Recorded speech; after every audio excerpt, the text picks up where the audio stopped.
This is CBC Vancouver News.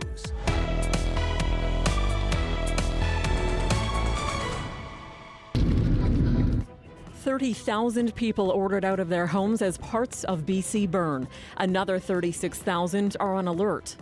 My plan is to take care of everybody here. It's my town. In the Shuswap, homes, stores, the fire department, a community hall, all burned to the ground by flames that showed no mercy. And it picked and chose between some places got burnt down, some didn't. In Kelowna, a holding pattern as evacuees anxiously await word on whether their homes are still there. We're just out here watching to see if we could pick up any sights of what's going on. And near Boston Bar, a wildfire more than quadruples in 48 hours. Sky was moving like, 50 miles an hour or whatever in a direction that we've never experienced, wind going, and it felt like a tornado. It felt like being in a tornado. Good evening, I'm Tanya Fletcher. Tonight, we take you across southern BC with reporters stationed in the regions most devastated by a wildfire. It comes as the province orders sweeping emergency travel restrictions, and evacuees face an agonizing wait to find out if they still have a home to go back to. We begin our coverage in Kelowna with Mira Baines, who has our top story tonight. Anxious moments as people try to see if their homes are still safe. We believe we're okay, so we're just out here watching to see if we could pick up any sights of what's going on. Already plumes of smoke from houses on fire in West Kelowna Estates. We watched these houses burn last night, our neighbors. A water outage in the area is hampering efforts as fire crews try to put out spot fires. This event is going to leave a long, lasting scar on our community. Local officials say they don't know when people will be able to go home. West Kelowna's fire chief is also out of his home. The majority of my staff, including me and my family, are also evacuated. So we're all in this together. Officials confirmed several homes in West Kelowna and Kelowna were lost, but more work needs to be done to assess the damage. Fire officials say last night winds died down, but the conditions are still extreme. BC is under a state of emergency.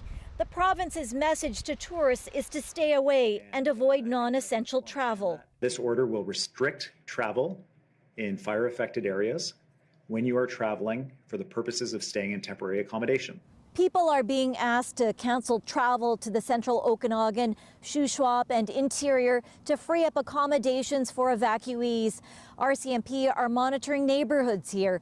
They're also saying they've received reports of loitering behind barricades. Police are asking people to stay off parts of Lake Okanagan if they see emergency crews scooping up water in the area. Mira Baines, CBC News, Kelowna. Benit Braich is also in Kelowna. She joins us live tonight. And Benit, we heard from Mira about travel advisories in parts of the southern interior. What more can you tell us about that? Well, Tanya, the province is restricting all non-essential travel. So that includes here in Kelowna, West Kelowna, Kamloops, Osoyoos, Oliver, Vernon to Penticton, all of these areas getting closer to Shuswap. And we know this is to do with temporary accommodation. So that includes anything from hotels, hostels, bed and breakfasts, RV parks to campgrounds as well. The province is restricting all non-essential travel, as you mentioned, to those places. But what can you tell us more about the message officials are saying? They say it's clear people need to stay out of these areas affected by wildfire. What are the conditions in Kelowna right now? Well, yeah, I'm here just not too far from downtown there in the distance, and this city has just been hampered by smoke.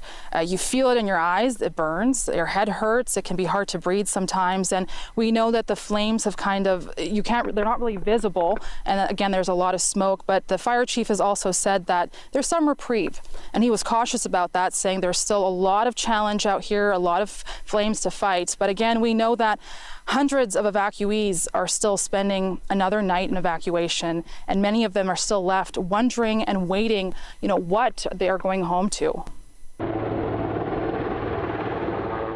I'm kind of speechless, to be honest with you. We saw the embers come over, we're up on the ridge, and we saw the fire start over here, and then we just started yelling to neighbors and everyone scrambled. It's been rough. It's been rough. Bringing them into the shelter here has been very good for them and the people coming in that are, other evacuees that are feeling a little down. While evacuees do their best to cope with uncertainty and fear, some businesses have decided to shut down for the time being, like the Kangaroo Creek Farm, which expects to stay closed for several days. It's an effort to prevent more tourists from coming to the city. We wanted to be responsible, not attract people to our business. Our parking lot would allow us to drive all our animals as a last resort. She says staff have been on high alert for any burning debris.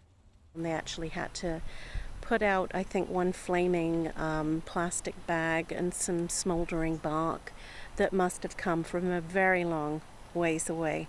Animals sensitive to smoke have also been sent off the farm or kept indoors. For this Alberta couple, not the kind of memories they hope to make. On the night of their wedding, they were ordered to evacuate West Kelowna. It was more of just insane to see, we could see when a house would catch on fire across the lake, and it's just devastating. They believe their in-laws' Airbnb, which had their personal belongings burned to the ground. What a night that we'll never forget type of thing. They cut their visit short, driving back to Calgary today. At the Kelowna airport, the runway's at a standstill to clear the skies in order to fight the flames. And as thousands wait, others pitching in at evacuation centers like this one. These just some moments of relief, despite the devastation. And it's still not clear when evacuees can return home. It's also still not clear how many structures have been lost. We know that in Kelowna, there's been more than 2,000 properties on evacuation order, more than 5,000 properties on evacuation alert. And now for anyone who is, leaving the city, Air Canada has also said that they have outbound flights from Penticton. So again, for anyone who's trying to leave the city, that is an option. Tanya? All right, thank you. That's our Benny Brach reporting live for us in Kelowna tonight. Well, further north in the Shuswap, scenes of total devastation are emerging. Two fast-moving fires combined into one, those flames burning down entire blocks of buildings in Scotch Creek. And some of the people forced out are not holding back their frustrations with how the evacuations have been handled. I see it. The images are nothing short of apocalyptic. Flames burning through forest fiercely and fast, destroying homes, stores, and buildings in multiple communities. Biggest concern? Just loss for the whole community. Lisa Atkinson lives in Chase, a small town nestled along Highway 1. Her home is one of thousands under an evacuation alert. Thousands more have already been ordered to leave. Others didn't wait to be told. It was just explosion, huge explosions, and just gone. Lori Jules lived above a gas station in the nearby community of Squillax. It's not there anymore. All you can see is the bays from where the gas, where you go pump your gas. That's all that's basically left standing there. Others tried their best to protect their homes before leaving everything behind. You see a lot of people tried to put sprinklers on their homes and whatnot, and it just wasn't enough. And it picked and chose between some places got burnt down, some didn't. Northerly winds blew the lower East Adams Lake wildfire into Scotch Creek. At the same time, the Bush Creek fire burning west of Adams Lake jumped the Trans-Canada. The two fires have now merged and cut off access to the highway. This fire made a run yesterday in under 12 hours of over 20 kilometers. That is a significant fire run for this province. They say extreme fire behavior is expected to trigger more evacuation orders in the coming days, a warning to be ready. But some locals say the communication simply hasn't been good enough. I went knocking on doors to other local people, elders that we take care, that you just keep an eye out for. Because right now that's the only communication we have on what we're supposed to do with our people. Feeling left to make decisions on their own as they watch their world turn upside down overnight. Now, Highway 1 is closed in both directions for 18 kilometers around Chase still, all the way from Shuswap Avenue to Passchendaele Road. Detours are in effect, so drivers can take highways 97, 97A or 97B. The next update, by the way, is expected tomorrow at 4 in the afternoon. Well, still in that region, after one night of performances, the Salmon Arm Folk Music Society has canceled the rest of the Roots and Blues Music Festival. I'm actually packing up and heading down to the coast with my son. I'm that worried right now. So if something happens and we don't have an escape route to get out, I'd rather go now and be safe than have to try and be stuck in that traffic. It took me 2.5 hours yesterday to get through Lake Country area because of the fire that's happening there. So, and it takes nothing to jump over that water. Although Salmon Arm itself is not under evacuation order, organizers point to wildfire evacuations happening to the north and to the south. The decision was made following conversations with local fire officials and RCMP. Festival organizers say they will contact ticket holders in the coming weeks. While smoky skies are nothing new for British Columbians, it is something we're learning to live with on a more regular basis every summer. A smoky skies bulletin currently spans much of the province, and as our Corey Bullock is finding out, it has more people. It's more than they can bear. It's been a challenging summer for many BC residents. It does seem to be worse and worse every year, and it makes me hesitant to even plan things for the summer. We were hoping for a nice warm summer with some clear skies, and not so much. Smoky skies and wildfires heightening anxiety. When you have a 10-year-old who's very active and he can't go outside and play because it's so incredibly bad, it just makes life difficult. She says the wildfires and smoke have her worried for the future. I have a 20-year-old and a 10-year-old, and I hope that they have an earth left to live on.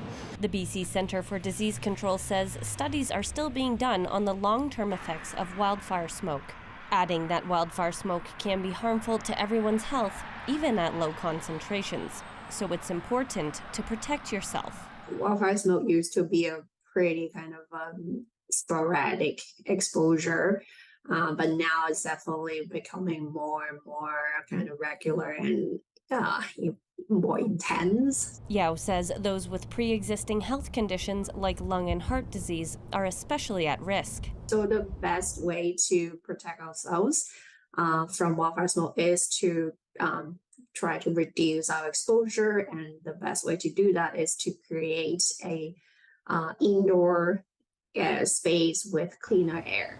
That means using air filtration systems or seeking out places like libraries and community centres. Environment Canada says the smoke is expected to linger for the remainder of the weekend. What we're looking at here is the smoke forecast for the Cranbrook area over the next 24 to 36 hours. And you can see, because these winds, even though they're not that strong, they're blowing primarily from the north and the east, which is pushing that smoke into the Cranbrook area. Experts are reminding the public to be armed with air quality data as wildfire smoke pollutes the sky. Thankfully, there is some rain in the forecast for the Kootenays early next week. Corey Bullock, CBC News, Cranbrook. On that note, let's bring back our Darius Madavi with a look at the forecast. Darius, we know the weather has been the biggest factor with these wildfires. What can we expect in the coming days? Well, the most positive thing I can say is that we're looking better than we were yesterday. Conditions have definitely improved. We have similar highs today as we did yesterday, but which are below seasonal. We're looking at mid-20s for much of the southern interior, which is well below what it would usually be this time of year. So a little bit of good news there. The bad news is things like our relative humidity. So heat is one of the most important, the temperature is one of the most important things when it comes to determining fire behavior. The second is humidity. So we've had very low humidity today at the peak of fire activity in the afternoon. This is extremely low relative humidity for really anywhere. It's an extremely dry condition. The third factor is winds. We really care about what the winds are doing. And today, again, during the peak of fire activity, you can see that the winds were blowing in a bad direction in places like Kelowna, blowing from the northwest, pushing that fire further south. The good news, the winds are much less strong than they were just yesterday. When we had those really big gusts, we didn't have anything like that today. Wind speeds really came down, and we can expect the same tomorrow. Those wind speeds will stay down tomorrow throughout the province. We're not going to have those gusty winds. That cold front is through. We don't have to worry about that as much anymore, which is really, really good news. So winds will be blowing primarily from the north throughout the southern interior, and wind speeds will stay down, with gusts also remaining fairly low, well below 30 kilometers per hour, probably closer to 15 or 20 at the maximum. Temperatures will also stay similar to today, meaning our weekend forecast is looking definitely better than we were on Friday in terms of fire behavior. But the most important factor, one of the most important, precipitation, it doesn't look like we're going to have any this weekend, but there might be some good news coming early next week. We will choose to focus on the positive, and we'll bring you back at the end of the show for another update. Thank you, Darius. Thank you. As wildfires drive people out of their homes, others are doing what they can to help out. The Guru-Nanak Food Bank in Surrey is gathering supplies and volunteers this weekend. Yasmin Gandam has that story. And as soon as the firefighters give us a signal and they tell what the situation is, what people are seeking for, we're going to prepare us as per their needs then. When disaster strikes, the Guru-Nanak Food Bank swings into action. From the floods across the province in 2021 to the fires breaking out in Lytton that same year.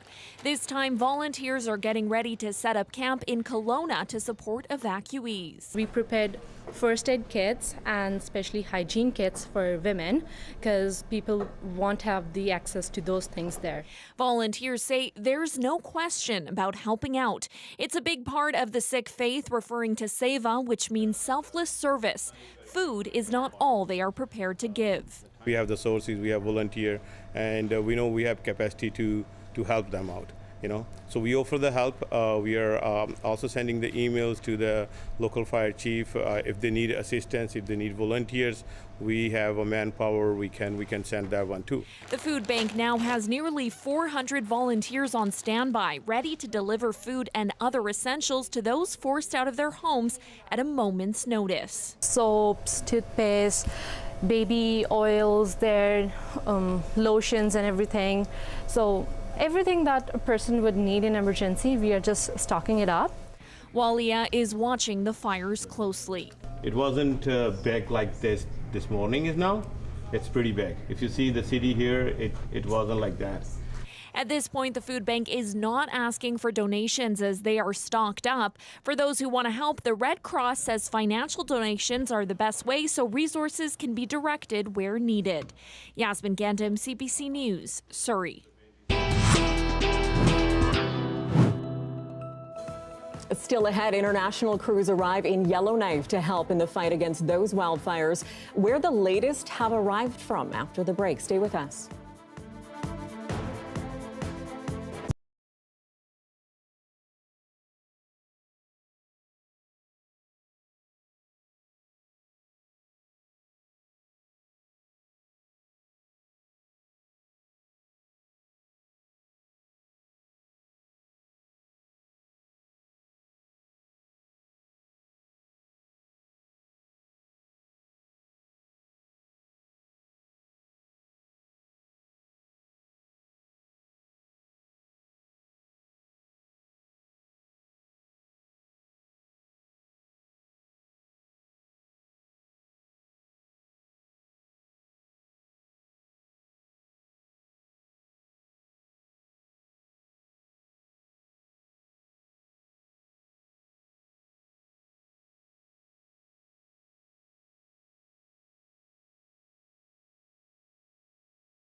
Welcome back. After days of evacuations, Yellowknife is almost empty.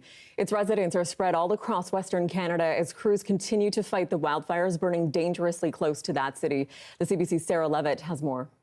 Evacuees out of Yellowknife continue to make their way south, filling evacuation centers along the way, like this one in Valley View. For many, it's been a long, tiring trek with a lot of time to think about all that is going on.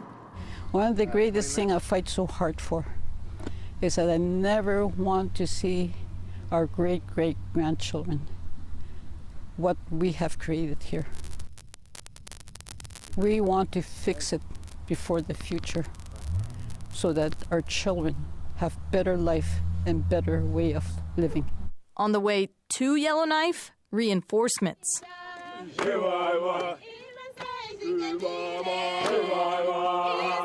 Firefighters from South Africa. We were putting hoses and sprinklers around the houses around the highway here. We started down from that side and we're going towards Yellowknife. In Yellowknife itself, very few remain, just over 2,500 in a city with a normal population of 22,000. Essential workers, but also those who didn't want to leave. That's against the urging of the mayor. If there's an emergency, we really want to focus on the emergency at hand and not doing the emergency evacuation. So really encourage folks. I know it's really hard, but please pack your bags, head out. In Edmonton, evacuees continue to register at the city's expo center. Others just tried to take a break from the stress of the last few days by relaxing. The TELUS World of Science waived ticket fees for all fire evacuees. Places like this makes it awesome. Makes it so much better. Instead of being stuck in the hotel or wondering what's going on, kind of get your mind off of stuff and get the kids busy because they're a little bit antsy. The museum president says they wanted to give back, and she has experience of her own. I was evacuated in 2016 due to the forest fires in Fort McMurray, and so I know firsthand the difference it makes to families to be able to come to a place like the Science Centre. On the minds of evacuees is their hometown. Officials say it's unlikely the fire will reach the city this weekend, but it still remains a threat. Sarah Levitt, CBC News, Edmonton. This is a time lapse of Vancouver as the sun came up this morning. Smoke blanketing the North Shore Mountains, as you can see. And the weather is what brought us here. So where will the forecast take the wildfires next? That long-range outlook is next.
Land Back is a CBC original podcast where we uncover land theft in Canada and look at how Indigenous people are taking it all back. Land Back is out now on CBC Listen or wherever you get your podcasts.